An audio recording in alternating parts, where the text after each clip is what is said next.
Hi, my name is Luz Elena Mendoza, and I'm talking arts and crafts with Isapo.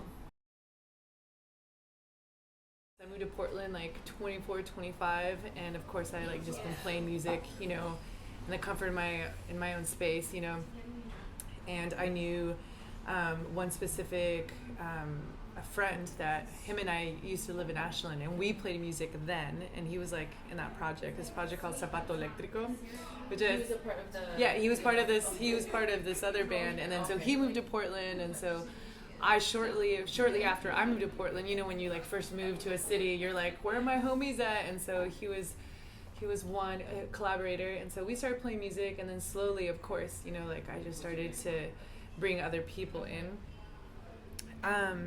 And then that it kind of changed a little bit here and there, and then it just then there was the configuration that just kind of lasted for a couple of years, and then that's like what we brought on the road. We toured with like the Nico K's, we toured with like our friends, the Lumineers. We saw all of that happen. It was like a very special, very specific momentum, because at the same time we were watching them just kind of blow up, from like playing the same kind of like, bullshit shows that we had, and then all of a sudden they're like, oh my god, we've never really playing with them before. Like we saw the whole transition, and like and then the last thing that we did, the last major show that I felt like we played was with them, like right before they like got nominated for the Grammys. So we were like backseat, just kind of watch, and they kept asking us, hey, we're doing this show, and so the shows kept getting bigger, and like, you know what I mean? It's like one of those things that they didn't know what was going to happen. We obviously did not know it was going to happen, but they were definitely surreal to watch. Super surreal. When I talk about it, I'm just like, okay.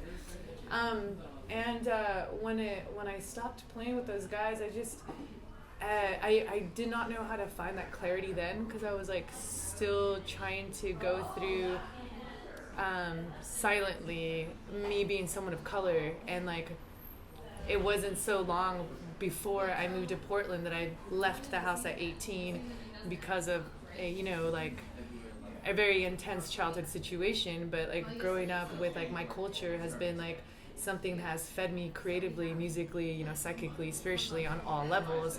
I did leave the house at 18. I did start continue to play music because that's what I've had. And then fast forward, moved to Portland, and I started collaborating with really beautiful white men, and so at that time I did not know how to articulate that, and then once it's been like the last couple of years that I've been like, I mean, I think about it all the time. I've been like trying to do that work, trying to figure out, trying to compartmentalize what was it that was happening at that time, when it was such a visceral, like, it was a decision for me to make to not be in the band anymore, to like kind of stop, to kind of refocus, to try to find out what was so hard for me to have.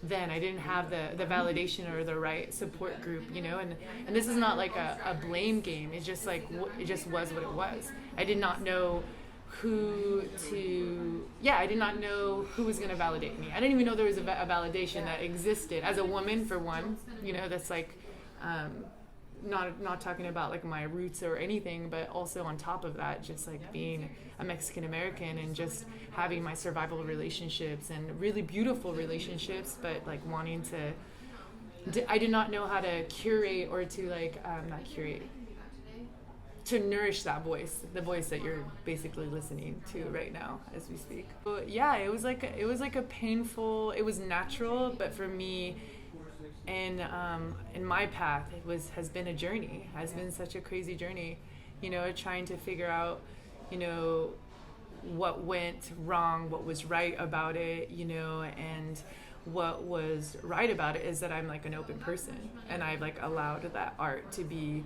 to develop with a community. What was wrong, but also what I couldn't help, was that I wasn't surrounded by the right people to nourish and to help me be the woman that I am, and also the Mexican American woman that I am as well, and so now I didn't even know how to do that. I did not know how to do that. I did not know, and because again, I did not even know that validation existed. So now, fast forward, as women, now we're like, holy You know, we have all this validation. We have to unlearn and undo all of this, or look at our trauma in a way where we are now celebrating ourselves, you know, and that's like a big deal, you know. It's a big deal on so many levels, and we can go on and talk about that. And then on top of that, realizing like, oh my God, like I've been like living in Portland for 25 until now 35, you know, and like did not have any of those like safe resources at that time. I've searched for it. I've like surrounded myself with it the best way I knew how, you know, here in Portland, like hung out with like, you know, like made what I call like my Latino, like, you know, like safe group, you know, and that was just natural, you know, but still like even like the Latinos that did get together, we also did not have the validation or also the safe spaces to like talk about these things so strongly and so like with conviction, you know. So a couple of years ago I just like started to, you know, like I've gone through like so many things that would take forever, but yeah, I just like started taking ownership in that area, because like I mean art is a way that we express ourselves, you know. I'm thankful that music is like a way that I can express myself. It's not the only thing I do, but it is an extension of how like I feel inside. And of course I'm gonna want to, or I don't even know if wanting, it's like I feel like there's no choice. I don't know how to describe that yet. It's like but it's definitely something that has pulled me forward constantly, and it's just by trying to heal myself, to heal my family, you know, and then the ancestral, you know, voices and trauma that is like so beyond like what we can, you know, try to comprehend. But I feel that, you know. But when you were first starting to make those shifts, or know that there was something that needed to break and change, was that initiated by any like anything external, or did something just? It's all in here. Yeah. It's all in here. So like all these shifts, like check it. So the shift that I had was like, hey, I don't know if I can do this anymore right now. I love you guys, don't know if I can do this. That is that shift. And I did not know how to like, I did not know what to call that. I didn't know what that was. In fact, again, because I didn't have that validation or the safe space to explore that, it was like already happening. I knew that there was something missing and something wrong, but like my roots, the language, the food, the spirit, all of that, it has always been in there. I just didn't. And I've been holding it for myself and for others as women, to, you know, holding that, walking around with this big thing. I was a sensitive person. Like I cannot, it's hard to, it just has been manifesting itself in other ways through like, just through, you know, physical illness, you know, through just creating a lot more, through self-realization, like metamorphosis, you know, like so much catharsis and all of that.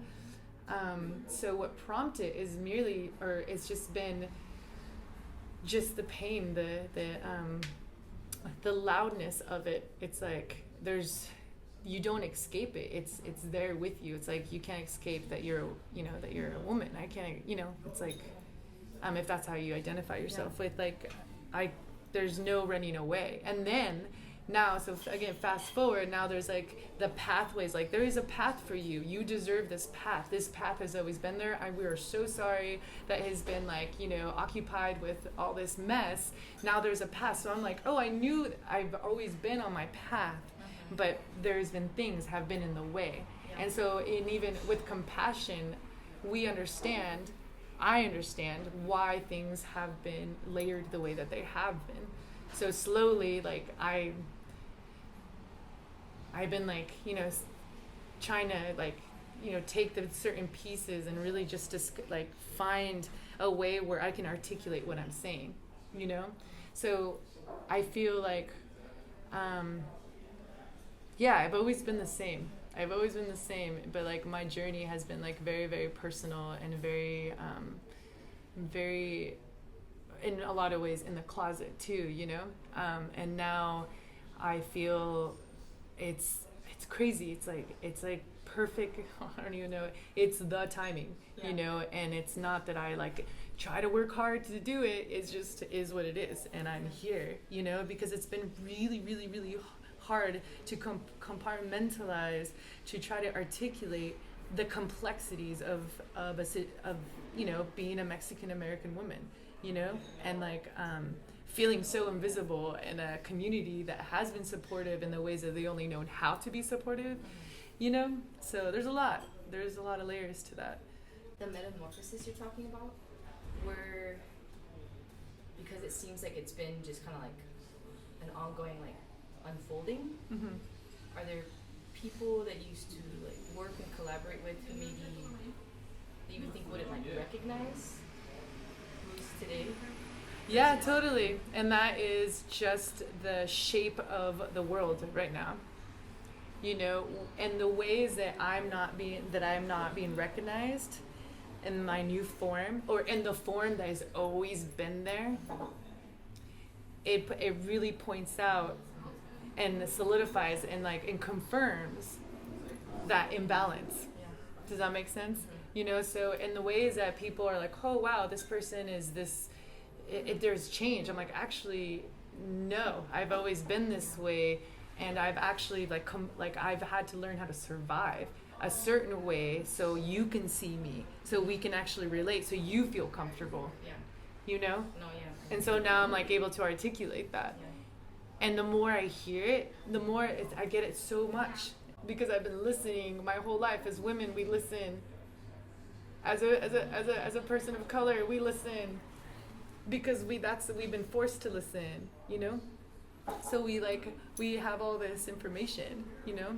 So now I'm like, that's a good question. But yeah, totally. I feel like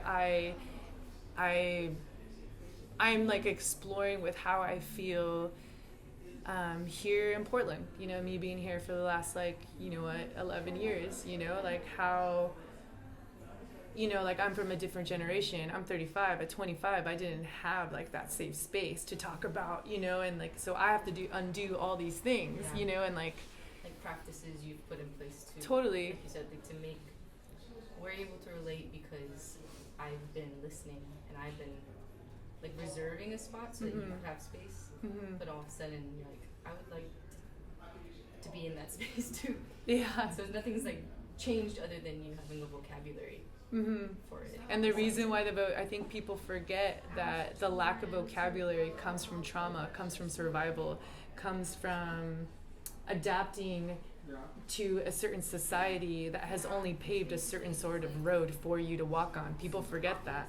And I understand, because there is a lot of trauma coming up in a lot of people, you know? Like when I have these conversations with my mom, and she's such a beautiful soul, you know, she's so used to the racism, she's so used to the discrimination that that's just the way her life is. If I had anybody to be like, how come your mom's not doing any work? How come your mom? I'm like, dude, like, you know what I'm saying? Like, my parents came here, you know, like they're immigrants from Michoacan, Mexico. They got by.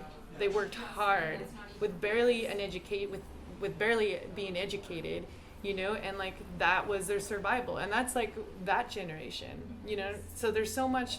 It's like, if there was another word for compassion, like it's beyond that.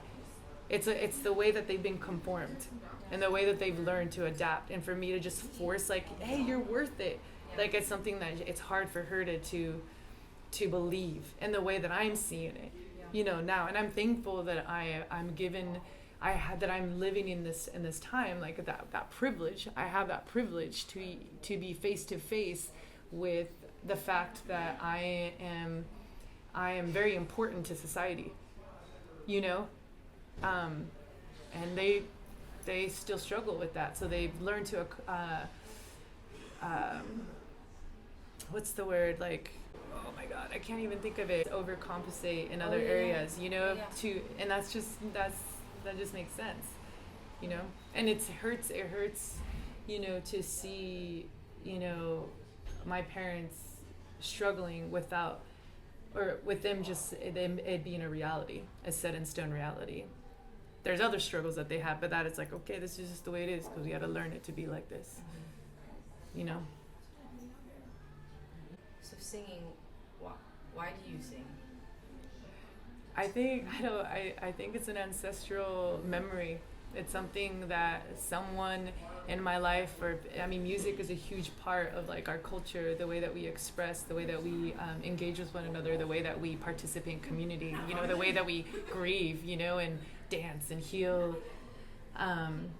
From, you know, that's like part of the culture. And yeah, there's obviously, because I believe in like ancestral imprints. I do believe, like, I mean, it's like kind of silly not to you know, carve that space, you know, to think about that type of stuff. But yeah, things repeat themselves, so I'm just a repetition of something that's already happened. So obviously there's like this urge or this like natural, you know, just, you know, I'm just following that. It follows me, I follow it. You know, it's kind of like this relationship, this intimate relationship of like my personal physical environment, and also the environment that I wasn't there physically, but I can feel it, you know. So this question might not be relevant in light of that response. But I was thinking, like, if not singing in the professional capacity, I'm sure you would continue singing. But what would you do or spend yourself on if it weren't like these hours of rehearsal and touring and writing? Self-care, healing, working with kids for the very same reason. Because kids really, because when I think about my childhood, I know in the areas that I was, you know, oh my God, how do I say this? I know in the areas where I needed that encouragement the most, and that love, and that that I didn't have, you know, if it was from my parents or from the community around us, right? So kids is like, they play a huge role in my life, in all of our lives. I'm just like really, really actively, you know, aware. And for me, taking that initiative has been a way to always go back to like my own child, like my inner child. I get to learn a lot about loving myself through just being a strong, you know, positive, you know, role model for kids. So like I do spend time, I mean, like I nanny, I do like whatever I can. If there's like an opportunity for me to be around kids, I'm there. So with music, or it's like, again, like art is just like a way that we express. Art is life. Art is so many things, you know. And so to help kids to realize that expression is a very strong tool and gift, you know, to navigate life and to navigate the spirit, you know, like I'm all about sharing that, you know, because we as a society, as a Western society, everyone's just trying to hide this part, you know. And like, I think it's important to remind our youth, you know, that exists, you know, because there's things are, I don't even know what's going to happen the next 15, you know, years, in the 5 years, you know. It's intense, you know. So, and I'm getting older, and I have worked with kids, like, even at a very, very young age, you know, once I left the house, for that, because I have that, you know. I feel like we all, I don't know. I hope that people find that capacity to like be there for like the younger generations. It sounds like that too is really present in you, because you have a strong memory of what was there and not there for you. Totally. So that's very loud voice, I would imagine. Yeah. Totally. I don't know if there's like a system to this, but when do you know this one needs to be in Spanish and this one is in English, or like how much of that is felt, prompted, calculated, or just like wait it out and then let it kind of direct itself? Like what directs that? Well, I would answer that question the same way that I answered of why do I sing. And in addition to that, the calculation is, you know, in rehearsals or whatever, that's like the math, the arithmetic of like the structure of the creation. What makes me write in Spanish? It just happens.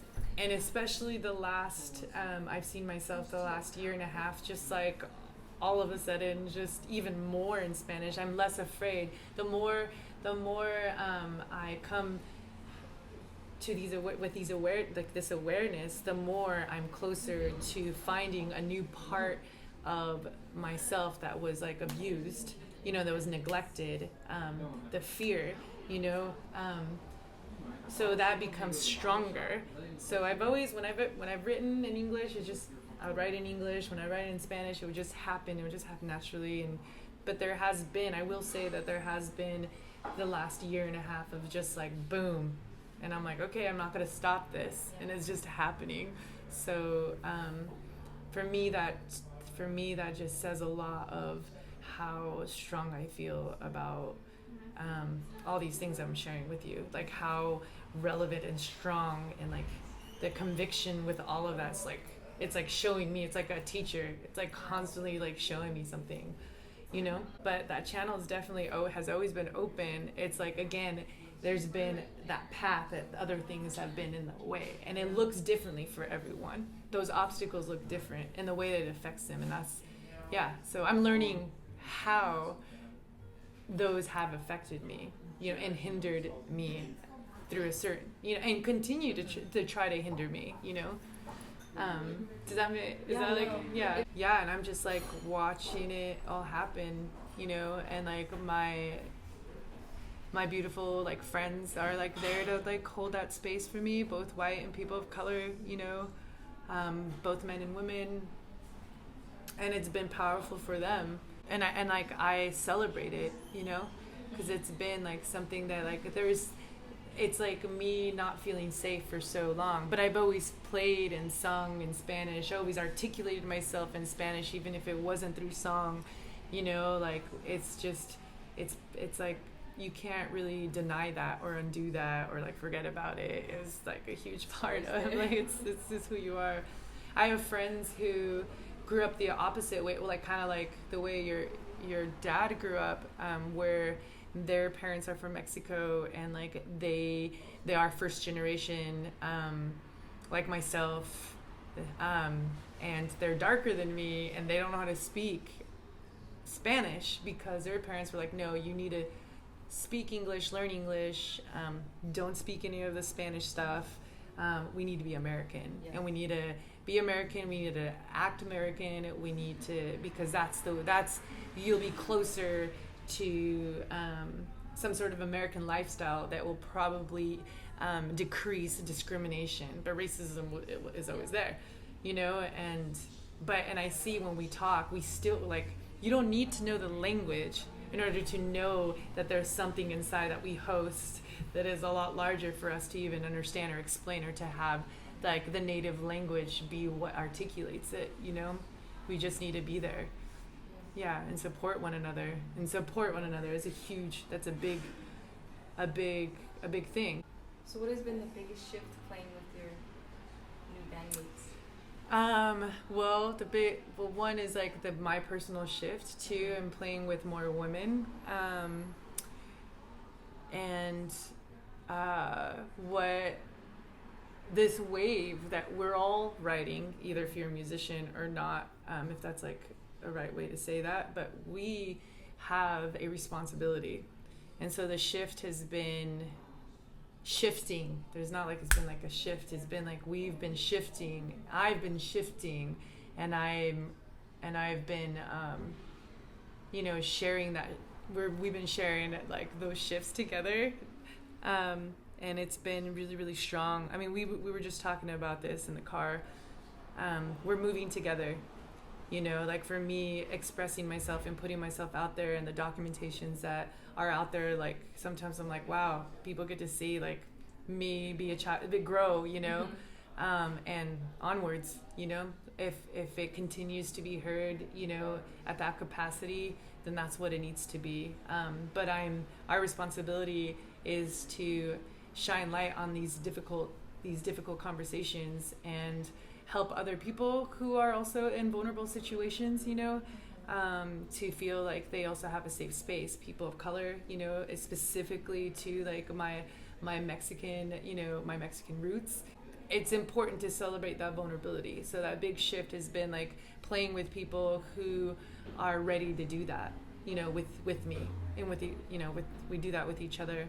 Yeah, what are those essential tools to get this work done? Being honest, transparent, communicate, try to find in ways that we can help each other to like improve our self-care, because it does require a lot of energy, you know, one with one another. We're like always hanging out, we're like playing music, and also we get to share and be in a large body of people who are hurting, who are not doing the work, people who are doing the work, you know, that's exhausting. Yeah. So for us, I think that we'll continue to like try to navigate those, you know, the hard things, and like really have each other's backs, you know. So I think like communicating with one another, if that's like the question you're asking, and checking in with one another, and like, because for me it's not just being in the band and selling merch and like knowing where to go on tour, knowing where to go from A to B, how many people are going to show up. It's about checking in with yourself, being emotionally responsible, be conscious of like that, you know, like even, you know, and just like having each other's backs, you know. Yeah, that's super key. I will say, like, it's hard. It's really, really, really hard for me. Like, from like the beginning of this conversation, like how much, you know, me being a sensitive person, me having all these vulnerabilities in the closet, you know, or whatever, because of all the things that we've talked about in this conversation, and putting myself out there is like scary, because people have opinions, because people are hurting, and like for me, I've been learning how to like create a shield, and that takes a lot, you know. That takes, I mean, we're not like partying, you know, we're not like that party band, you know, but what exhausts me and what depletes me and what depletes, like, I know the people I play with, and I know everyone, you know, people just don't want to pay attention to that, you know, is that energy, you're giving energy, you get energy, you take energy, you know, and it's exhausting. And for me, like, it's really, really hard, because it kind of counter interacts like the healing sometimes, you know. Like, I'm trying to heal, but if I want to heal, maybe I shouldn't be around a lot of people, you know, but then you're still putting yourself out there. So that's why it's really important for me, and I know for everyone else that is playing with me, to have like a safe space, you know, to cry, you know, to share your feelings, to, yeah, all of that. That's like super important, because it's not like all peaches and cream, you know. It's not. I have one last bit, and then did you guys get your food? Oh, you have your food. Mm-hmm. Is it cold? Really warm. It's cool. It's cool. Okay. Thank you for doing this. Yeah, thank you. Thank you for your patience too. I'm like waiting to take a sip. Yeah, take a sip. Because I have to explain this part too real quick. What's the resume virtue that you are the most proud of right now? I don't know how to answer that. I know. I remember when I was hanging out with Dick Feeney, this really beautiful friend that I have. He's like in his mid-70s, and I remember I'd be like, hey, like, you want to help me like write a resume or something? And so I'm writing a resume, and I'm just being very, very like la la la. And he's like, hey, you didn't say anything about all the albums that you've written, or like these organizations that you've like helped put on, and Day of the Dead. And I'm like, I don't need to do that. He's like, no, you need to put all these qualities. I'm like, nah, you know, like, and that's the like first thing that made me think of, because if it wasn't for people like him who like point out those things, I don't think about that stuff, you know. So that's why to answer this question is kind of hard. Like, I don't know, like, I don't know. I don't know. I really don't. I think that what happens after I'm gone is just, you know, I feel like, you know, I just hope that before that happens, my parents and my family really get to see that spirit, which is their spirit, healing, you know? Yeah, I don't know. I don't know how to answer the other one. That's a fair. Yeah. Do you know? I think that you feel like a mother to a lot of people. You feel like a teacher, and you allow people to ask questions and to hold an open space of, like you said, you create safe spaces in general, and you just remind people to hold themselves accountable, for sure, and take responsibility for their actions, but also to continue loving themselves throughout that. So I think you just have a beautiful soul. You're like an incredible human being, and you're so incredible that you don't even sometimes recognize that within yourself. But she's like, Grace, you're so beautiful. you're beautiful. Thank you. I would never tell you that. Talking arts and crafts with Isabeau. Remember the jam in the van thing? I know, I was gonna bring that. I couldn't do it. Oh, the recent Isabeau. video. I couldn't do it. I was like said it like 5 times and I kept laughing. It's so stupid.